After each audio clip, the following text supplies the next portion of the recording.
नमस्कार, मैं राधा ठाकुर आप सभी दर्शकों का अन्नदाता कार्यक्रम में स्वागत करती हूं। हमारे देश का किसान जन का पोषक है, वे श्रम का देवता है, अन्नदाता है। उसमें ही भारत की आत्मा निवास करती है और ऐसे ही किसान भाइयों की प्रगति के लिए हम खेतीबाड़ी से जुड़ी बहुत सी नई लाभकारी जानकारियां हर रोज सुबह लेकर आते हैं। तो चलिए कार्यक्रम शुरू करने से पहले देखते हैं क्या है आज के अन्नदाता में।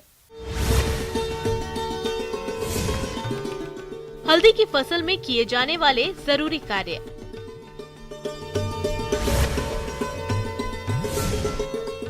जैव उर्वरकों के प्रयोग से बढ़ेगी फसलों की पैदावार।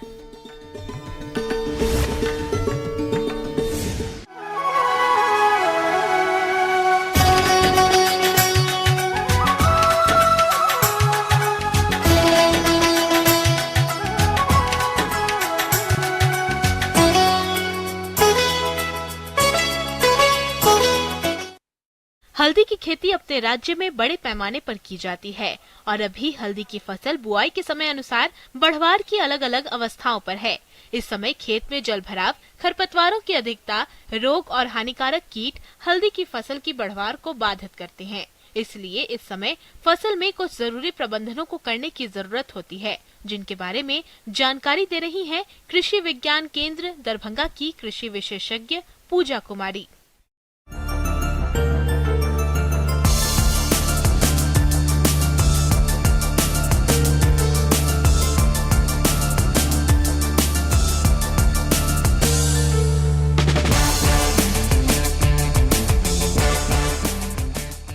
आज मैं आप सबको हल्दी की फसल में जो भी सशस्त्र कार्य अभी के समय कर सकते हैं, इसके बारे में जानकारी दूंगी। किसान भाई जैसा जानते हैं कि अभी उन्होंने हल्दी का फसल अभी तक सभी लोगों ने लगा लिया होगा। मई महीने में ही हल्दी का फसल लग जाता है। तो इस समय जो सबसे पहला कार्य किसान भाइयों को करना है वो है कि उनकी हल्दी की फसल में निकाई गुड़ाई अच्छी तरीके से हो। इसकी पहली जो निकाई गुड़ाई करेंगे वो आप 30 से 40 दिनों के अंतराल पे करेंगे। जो दूसरी होगी निकाई गुड़ाई वो आपका 60 से 70 दिनों के अंतराल पे होगा और तीसरी निकाई गुड़ाई 80 से 90 दिनों के अंतराल पे किसान भाई करेंगे। इसके बाद अगर किसान भाई को लगता है कि बीच में भी उनके खेतों में खरपतवार की समस्या आ रही है तो उसको ससमय उसका उचित प्रबंधन करेंगे, उनकी निकाई गुड़ाई करेंगे। निकाई गुड़ाई करने से होता है क्या है कि जब आपका हल्दी का पौधा है उसमें वायु का संचार अच्छी प्रकार से होता है और पौधों का विकास समुचित रूप से होता है, तो किसान भाइयों को इससे फ़ायदा होता है। दूसरी बात आती है कि जब आप तीसरी निकाई गुड़ाई करेंगे, इसके बाद आप अपने हल्दी के कंदों के ऊपर जो भी फसल है उसके ऊपर मिट्टी चढ़ाएंगे। मिट्टी चढ़ाने से जो आपका हल्दी का जो कंदों का विकास होता है वो काफ़ी अच्छा होता है। अब हम जो अगली बात करते हैं वो है खाद का प्रबंधन, कि हम इसमें खाद का कितना प्रयोग करेंगे। तो किसान भाई जब अपना हल्दी का जो खेत तैयार करते हैं उस समय जब खाद का उपयोग करना है उसका पहला डोज वो देते हैं। तो आप जो नाइट्रोजन का प्रयोग कर रहे हैं, यूरिया का प्रयोग कर रहे हैं, उसकी जो पहली डोज है वो आप खेत की तैयारी के समय दे देंगे। उसके बाद जो दूसरी डोज है वो आप पहली बार जब निकाई गुड़ाई करते हैं उस समय देंगे। तीसरी बार जब आप अपने कंदों के ऊपर मिट्टी चढ़ाएंगे तो इस समय आप यूरिया का जो प्रयोग करेंगे वो 35 ग्राम प्रति एकड़ के हिसाब से करेंगे। इसका छिड़काव करेंगे अपने पौधों के ऊपर। और जो पोटास का उपयोग करेंगे वो 40 किलोग्राम प्रति हेक्टेयर के हिसाब से करेंगे। इसके बाद किसान भाई बारी आती है कि आपने निकाई गुड़ाई कर ली, आपने खाद का भी प्रयोग कर लिया। सिंचाई की बात करते हैं तो किसान भाइयों, हल्दी के कंदों की रुपाई बारिश के मौसम में की जाती है, इसीलिए इन्हें प्रारंभिक सिंचाई की जरूरत नहीं होती है। किंतु समय पर बारिश न होने पर खेत में पानी जरूर लगा दे। बारिश के मौसम के पश्चात हल्दी की फसल में सिंचाई 25 दिन के अंतराल में की जाती है। इसके अलावा मिट्टी के प्रकार को ध्यान में रखते हुए सिंचाई करना भी लाभकारी होता है। किसान भाई को ध्यान देना है कि क्योंकि ये मौसम आपका बारिश का होता है तो बहुत ज़्यादा सिंचाई की आवश्यकता तो नहीं पड़ती है हल्दी के फसल में। लेकिन अगर बहुत दिनों तक बारिश नहीं होती है, हल्दी का जो आपका खेत है वो सूखा पड़ा है, तो आप उसमें सिंचाई महीने में 2 बार सिंचाई करेंगे। उसमें ध्यान देना है कि आपके जो हल्दी का जो फसल है उसमें पानी ना जमा हो पाए। पानी की जो जल निकास की जो होगी वो उचित व्यवस्था आपको करनी होगी। तो अगर आपका जो जल का जमाव हो जाएगा हल्दी के फसल में तो इससे क्या होगा कि आपके जो पौधे हैं वो पीले पड़ जाएंगे, पत्तियां पीली पड़ जाएंगी और इससे किसान भाइयों को नुकसान होगा क्योंकि कंदों का विकास नहीं हो पाएगा। तो किसान भाई ससमय उसका जो जल निकास का जो व्यवस्था करना है वो ससमय कर लेना है। किसान भाइयों, हल्दी की फसल में पत्ती धब्बा नामक रोग का प्रकोप होता है।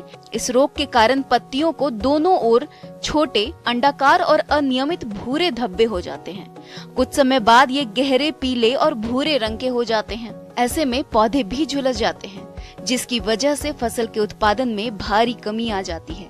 इसलिए आप इस रोग की पहचान करके रासायनिक तरीके से प्रबंधन के लिए इसके बाद अगर रोग की बात करते हैं तो इसमें जो हल्दी की फसल में जो आप रोग देखते हैं वो आपका चित्ती रोग आता है या पन्ना चित्ता रोग आता है, जिसमें कि क्या होता है कि आपका जो हल्दी का जो पत्ता है उसके ऊपर आप जगह जगह पे भूरी प्रकार की धब्बियाँ दिखने को मिलेंगी। तो किसान भाई को इससे बचने के लिए क्या करना है कि जब आप अपने कंद लगा रहे हैं उसी समय इसका आपको रासायनिक तरीके से उसका उपचार कर लेना है। उपचार करने के बावजूद भी अगर आपको खड़ी फसल में इस प्रकार की बीमारी देखने को मिल रही है तो किसान भाई मैंकोजेब नाम की दवा का 2 ग्राम प्रति लीटर के हिसाब से अपने फसल में उसका छिड़काव करेंगे। तो किसान भाई अगर इन सभी बातों का ध्यान रखें, समय उचित कार्य अपने हल्दी के फसल में करें तो उन्हें बहुत फायदा होगा।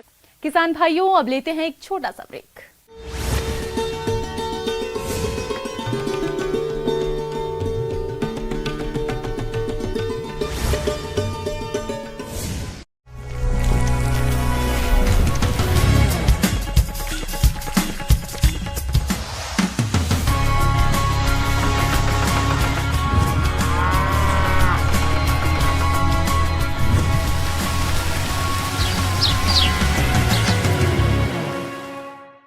ब्रेक के बाद आप सभी दर्शकों का अन्नदाता कार्यक्रम में स्वागत है।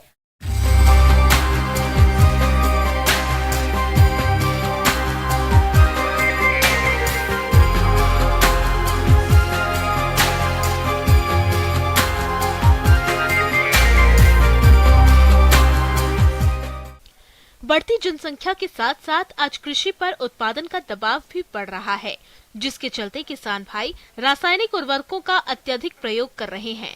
इससे न केवल कृषि लागत में बढ़ोतरी हुई है, बल्कि मिट्टी की उर्वरता में भी काफी कमी आ गई है।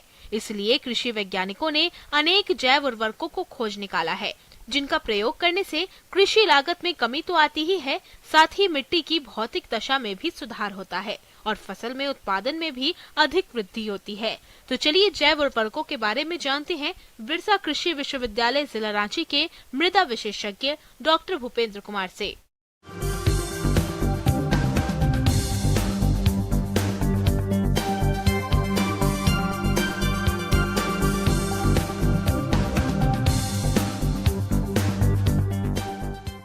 आज हम चर्चा करने के लिए खड़े हैं बायो फर्टिलाइज़र के बारे में। बायो फर्टिलाइज़र को हिंदी में कहते हैं जीवाणु खाद।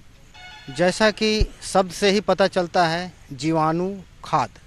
जीवाणु का मतलब ऐसे सूक्ष्म जीव जिसको हम आँख से देख नहीं सकते हैं, उसके लिए मशीन की आवश्यकता पड़ती है। खाद जैसा कि आप जानते हैं, जैसे कि हम रासायनिक खाद डालते हैं, तो जीवाणु खाद का मतलब है कि ऐसे जीवाणु जो खाद के रूप में काम करते हैं, जो फसल में जो पोषक तत्व प्रदान करने का जो है सो माध्यम का काम करते हैं। इसमें बहुत सारे जीवाणु होते हैं, सूक्ष्म जीव होते हैं, जिसमें हम लोग बैक्टीरिया कहते हैं और फंजाई भी है और एक्टिनोमाइसीट्स भी हैं। तो इनका मुख्य काम है जो आसमान में हवा में 78% नाइट्रोजन है, उसको ज़मीन में कैसे लाया जाए, मिट्टी में कैसे लाया जाए। तो ये बखूबी जो है सो सक्षम है उस हवा में मौजूद नाइट्रोजन को मिट्टी को प्रदान करने में, चाहे वो पौधे के थ्रू हो, चाहे वो सीधे अपने शरीर में फिक्स करते हैं और मिट्टी को प्रदान कर देते हैं। राइजोबियम जो दलहनी फसल के लिए है, अजेटोबैक्टर एजोस्पाइरलम जो अन्य फसलों के लिए है। इसके बाद है फंजाई है जिसको कवक कहते हैं, जिसको VA माइक्रोबाइजा कहते हैं। वो फास्फोरस को प्रदान करता है मिट्टी में, जो है सो अघुलनशील जो अस्फुर है, जिसको अस्फुर कहते हैं, फास्फोरस कहते हैं, उसको घुलनशील अवस्था में दे करके पौधे को पहुंचाता है। राइजोबियम कल्चर दलहनी फसलों की जड़ों में गुलाबी रंग की गांठ बनाता है। इन गांठों में ही राइजोबियम नामक जीवाणु रहता है, जो वायुमंडलीय नाइट्रोजन गैस को भूमि में स्थगित करता है, जिन्हें पौधों द्वारा आसानी से शोषित कर लिया जाता है।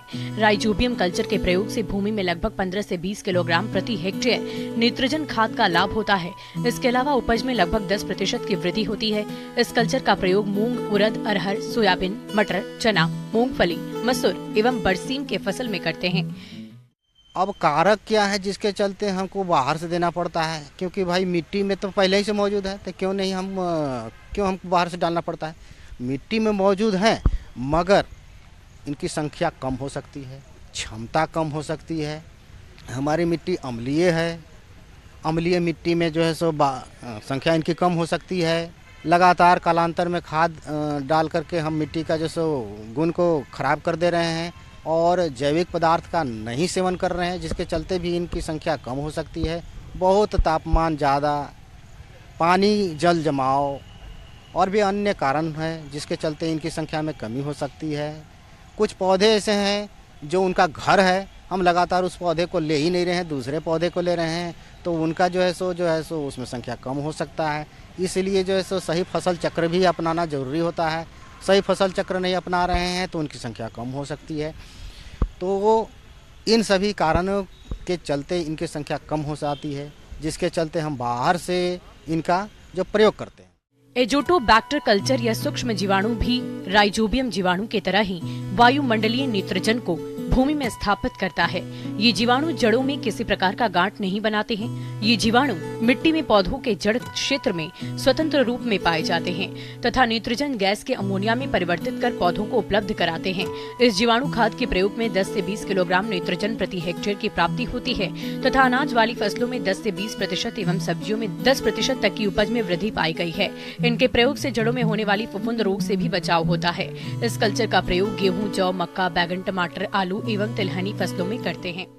समुचित मात्रा में हमारे पास जो भी है वो जैविक खाद उसका प्रयोग करें, या हमारे पास जो मौजूद पदार्थ हैं उससे जैविक खाद बनाने की जो है सो कोशिश करें। जैसे कि वर्मी कंपोस्ट हम लोग बनाते हैं। वर्मी कंपोस्ट में आपके पास अगर ज़्यादा समुचित गोबर नहीं है तो 25 से 50% तक ही गोबर का इस्तेमाल करें। बाकी जैसे खरपतवार का इस्तेमाल करके हम जैविक खाद बना लेते हैं, जिससे हमको बहुत ही जो फ़ायदा होता है और ये जीवाणु खाद का भी जो है सो हमारा जो क्षमता है वो बढ़ जाता है। अब रही बात कि भाई कितना नाइट्रोजन, कितना खाद हमको मिलेगा इनसे, तो हम इनको सब्स्टिट्यूट कहते हैं। मतलब जो कुछ पार्ट जो है सो हम इसके थ्रू जो नाइट्रोजन या फास्फोरस जो भी है अवेलेबल करा सकते हैं। तो इसमें ये काम कर सकता है। हम रासायनिक खाद के साथ साथ जैविक खाद जैसे वर्मी कंपोस्ट, FIM डालते हैं, उसी तरह से हम जैसे जीवाणु खाद का भी प्रयोग करते हैं, ताकि जैसे कम से कम 20 से 25 kg तक नाइट्रोजन हमको दलहनी फसल में मिल जाए, तथा अन्य फसलों में भी यही करीब रहता है, 20 से 30% जो है सो मिल जाए। सभी प्रकार के जीवाणु खाद से बीज उपचारित करने का तरीका एक जैसा ही है। राइजोबियम कल्चर के एक पैकेट से 10 किलोग्राम बीज को उपचारित कर सकते हैं। बीजों को उपचारित करने के लिए सबसे पहले आधा लीटर पानी में लगभग 100 ग्राम गुड़ डालकर खूब उबालें और जब इसकी चाशनी तैयार हो जाए तो इसे ठंडा करने के बाद एक पैकेट कल्चर जीवाणु खाद डालकर अच्छी तरह से मिला दें। इसके बाद बीजों को उपचारित कर सकते हैं। जिन फसलों की पौध का बिचड़ा लगाया जाता है उनकी रोपाई करने से पूर्व पौधों की जड़ों को एजोस्पर्म या एजोटोबैक्टर के घोल में डुबाकर पौधे को उपचारित किया जा सकता है। तो ये सब सारे जो है सो जीवाणु खाद हैं।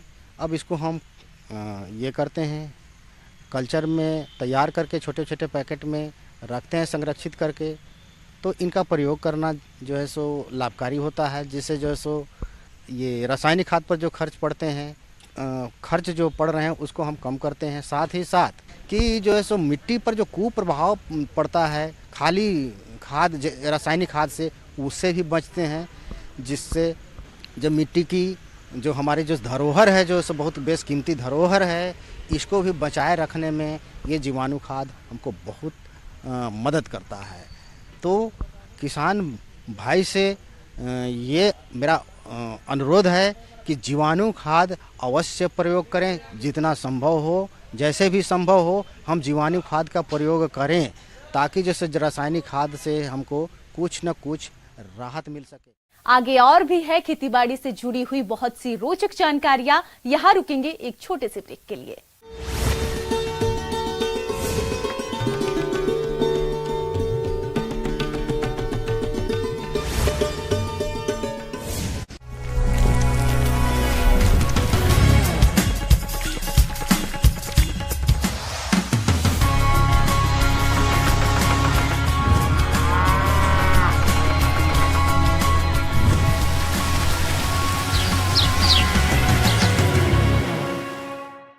ब्रेक के बाद एक बार फिर से आप सभी दर्शकों का अन्नदाता कार्यक्रम में स्वागत है।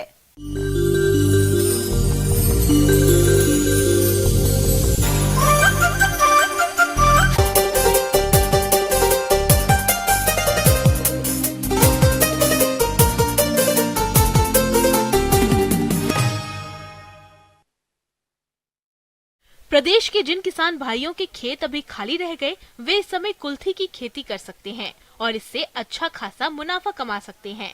तो आप कुल्थी की खेती में किन किन बातों का ख्याल रखें, इस बारे में जानकारी दे रहे हैं बिरसा कृषि विश्वविद्यालय जिला रांची के कृषि वैज्ञानिक डॉक्टर CS महतो।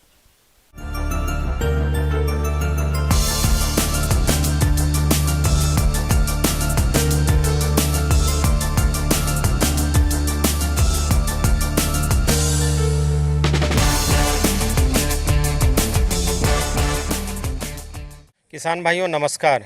आज मैं आपको कुर्थी, जिसको कि हम इंग्लिश में हॉर्स ग्राम भी बोलते हैं, उसके खेती के बारे में कुछ बातें बताना चाहूँगा। जैसे कि पता है इस समय खरीफ का मौसम चल रहा है और इसमें कुल्थी भी एक दलहनी फसल के रूप में किसान भाई यहाँ के लगाते हैं। तो कुल्थी हम मुख्यतः देर से लगाते हैं खरीफ के मौसम में। इसको लगाने का सबसे अच्छा समय है मध्य अगस्त से लेकर मध्य सितंबर तक। तो जब हम बारिश लगभग ढलान में आ जाता है तो उस समय इसको अपने खेतों में लगाते हैं। सबसे पहले तो भूमि का चुनाव कर लें। भूमि का चुनाव इस तरह से करें जिसमें कि जल जमाव नहीं हो, क्योंकि ये खरीफ का मौसम है और इसमें काफ़ी मात्रा में पानी बरसात होता है। तो हमें इस तरह का भूमि का चुनाव करना चाहिए कुल्थी फसल को लगाने के लिए जिसमें जल जमाव थोड़ा देर के लिए भी नहीं हो, क्योंकि कुल्थी की फसल ऐसी फसल है, ऐसी दलहनी फसल है जो कि 2-4 घंटा भी जल जमाव अपने जड़ों में बर्दाश्त नहीं करता है। और अगर जल जमाव होता है तो धीरे धीरे कुल्थी के पौधे मुरझाने लग जाते हैं और इसमें उत्पादन में कमी आ जाती है। खेत की तैयारी पर विशेष ध्यान देना चाहिए। इसके लिए एक बार गहरी जुताई करके 2 से 3 बार कल्टीवेटर से जुताई करना चाहिए। बुआई से 15 से 20 दिन पहले 8 से 10 टन प्रति हेक्टेयर गोबर की खाद को कल्टीवेटर की मदद से पूरे खेत में समान रूप से दें। इसके बाद खेत को अच्छी तरह से समतल कर लें। और किस्मों की बात करें तो सबसे पहले आता है बिरसा कुल्थी 1। यह बिरसा कृषि विश्वविद्यालय से विकसित है, जो झारखंड के किसानों के लिए सबसे उपयुक्त पाई गई है। इसके अलावा इसमें हम VLG 19 भी एक किस्में हैं जो कि हम झारखंड के किसानों के लिए अनुशंसा कर सकते हैं।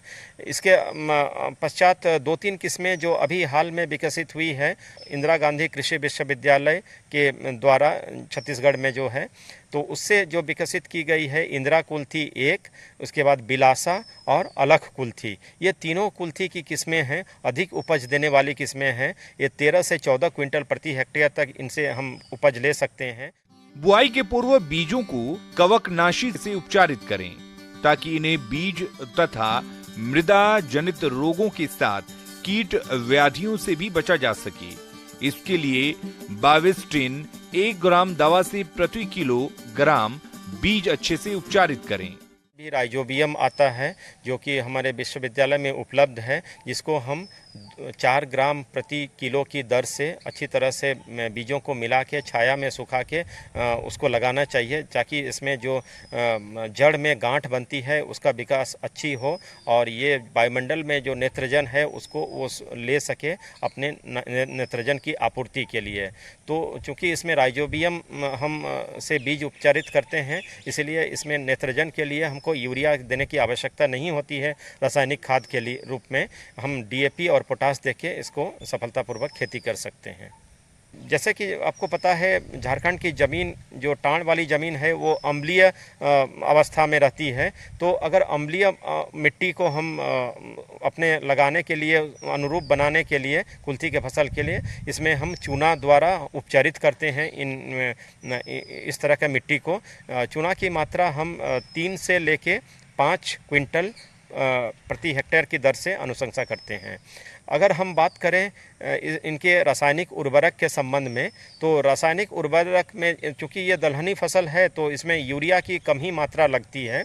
रासायनिक खाद डालेंगे। रासायनिक खाद के लिए मुख्यतः डीएपी और पोटास अनुशंसा की गई है। इसके अलावा आप सल्फ़र भी दे सकते हैं, क्योंकि यह दलहनी फसल है और इसमें फली बनता है, तो अगर सल्फ़र की मात्रा आप डालेंगे खेतों में, अगर कम है खेतों में, तो सल्फ़र की मात्रा डाल के इनकी फली को पुष्ट बना सकते हैं। तो सल्फ़र अगर खेतों में चाहिए तो उसमें वो हम एसएसपी के माध्यम से दे सकते हैं। जब हम कुंडों में रासायनिक खाद डालते हैं, उसके उपरांत उपचरित बीज को डालते हैं। उसके बाद अच्छी तरह से कुंडों को ढक देते हैं। जैसे कि मैंने बताया, कुंड 30 सेंटीमीटर का हम खोलते हैं। 30 सेंटीमीटर कुंड में हम सबसे पहले कि इसको लगाने के लिए हम मुख्यतः पंक्तियों में लगाते हैं, जिसमें 30 सेंटीमीटर की दूरी रखा जाता है।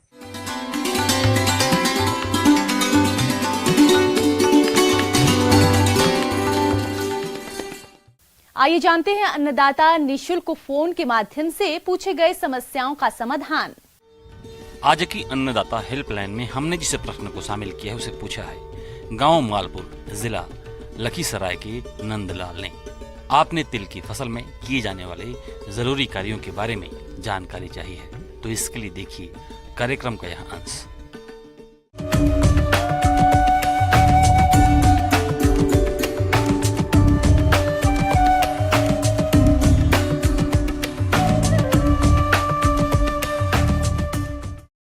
तिल के बारे में साझा करना चाहता हूं जानकारी। अगर आप तिल लगाए हुए हैं तो अपने खेत में उसका प्रबंधन मैनेजमेंट जो है किस प्रकार करेंगे, उस संबंध में हम कुछ जानकारी शेयर करना चाहेंगे। सबसे पहले जो आपकी खड़ी फसल है उसमें ये देख लें कि इसमें कहीं इसका पत्ता जो है पीलापन तो नहीं आ रहा है, कहीं उर्वरक की कमी तो नहीं है। अगर इसका पत्तापन में थोड़ा सा भी पीलापन हो और नमी है तो समझ जाइए कि उसमें कुछ यूरिया की मात्रा का स्प्रे करना होगा, टॉप ड्रेसिंग जो बोल, यूरिया की मात्रा, और उसके बाद सिंचाई तुरंत कर दें। किसान भाइयों, किसी भी फसल से अच्छा उत्पादन प्राप्त करने के लिए उसमें पोषक तत्वों की संतुलित मात्रा का उपयोग किया जाता है। इसी बात को ध्यान में रखते हुए तिल की फसल में सल्फर और पोटाश की पूरी मात्रा व नत्रजन की आधी मात्रा को बोने के समय आधार रूप में दे दिया जाता है और शेष नत्रजन की आधी मात्रा को खड़ी फसल में बोने के 30-35 दिन बाद निंदाई गुड़ाई करने के बाद खेत में पर्याप्त नमी होने पर प्रयोग करें, जिससे फसल की अच्छी बढ़वार होगी। अगर उसमें खरपतवार है तो उसकी भी निकाई गुड़ाई जरूर करें। लेकिन एक चीज़ ध्यान रखें कि जब फसल बड़ी हो जाती है तो उसमें बहुत निकाई गुड़ाई की ज़रूरत नहीं पड़ती है। उसके लिए आप ये देखेंगे कि मेड़ पे पौधा सही से है या मिट्टी चढ़ाव की ज़रूरत है, उसका संतुलन है कि नहीं है, तो हल्का से आप मिट्टी के चढ़ा करके कर सकते हैं। और फूल निकलने के समय में किसी तरह का कोई आपको रोग व्याधि या कीट का प्रकोप लगे तो उस पर ज़रूर अवश्य ध्यान देना चाहिए उसके प्रबंधन की ओर। बहुत जब बारिश होती है तो इसमें इसको जो बोलते हैं फल को कैप्सूल बोलते हैं। कैप्सूल क्या होता है कि उसमें जब मैच्योर हो जाता है, परिपक्व हो जाता है, तो उसमें उस समय पानी नहीं आना चाहिए। अगर वो उसमें पानी लग गया तो सड़ जाएगा, गल जाएगा।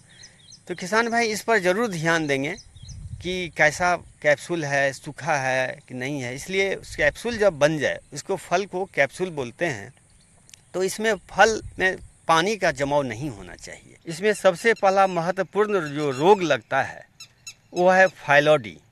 फाइलोडी जो है पुष्पक्रम जो होता है इसका, माने फूल का जो गुच्छा होता है जिसको इन्फ्लोरेसेंस बोलते हैं, उसमें एक बीमारी फाइलोडी होता है। वो टेढ़ा हो जाता है, कुछ विकृत रूप ले लेता है। उसके लिए हम लोग उपयोग करते हैं, उसकी रोकथाम के लिए स्ट्रेप्टोसाइक्लिन 0.1 ग्राम प्रति लीटर के हिसाब से उसका स्प्रे करते हैं तो उसका रोकथाम हो जाता है। किसान भाइयों, पायलोडी रोग के नियंत्रण के लिए सबसे पहले रोगग्रस्त पौधों को उखाड़कर नष्ट कर दे। उसके बाद फोरेट 10G की 10 किलोग्राम मात्रा को प्रति हेक्टेयर के मान में खेत में पर्याप्त नमी होने पर मिलाएं, ताकि रोग फैलाने वाले फुदका कीट का नियंत्रण हो जाए। इसके अलावा नीम तेल 5 मिलीलीटर प्रति लीटर पानी या डाइमेथोएट दवा की 2 मिलीलीटर मात्रा को प्रति लीटर पानी के हिसाब से घोल बनाकर खड़ी फसल में 30, 40 और 60 दिन पर बोनी के बाद छिड़काव करें।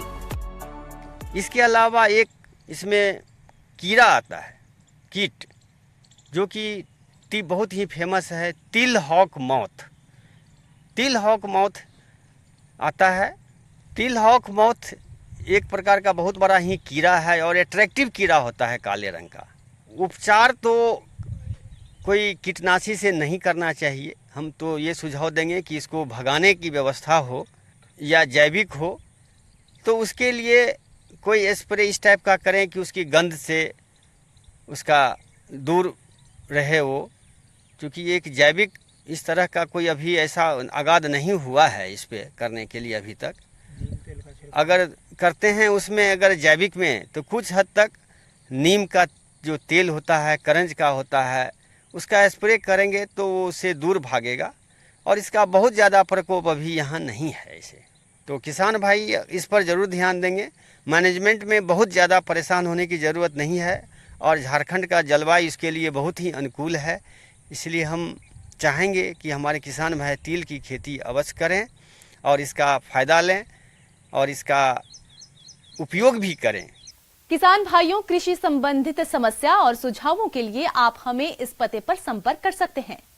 प्रोड्यूसर अन्नदाता, news 18 Bihar Jharkhand, Ramoji film city Hyderabad 501512। साथ ही आप हमें ईमेल भी कर सकते हैं। हमारा ईमेल है p18annadatabihar@nw18.com। इसके अलावा आप हमें निशुल्क हेल्पलाइन नंबर 180088922163 पर सोमवार से शनिवार सुबह 10 से शाम 4 बजे के बीच संपर्क कर सकते हैं। अब समय हो रहा है आपसे विदा लेने का। कल फिर मुलाकात होगी कृषि से जुड़ी महत्वपूर्ण जानकारियों के साथ। तब तक के लिए नमस्कार।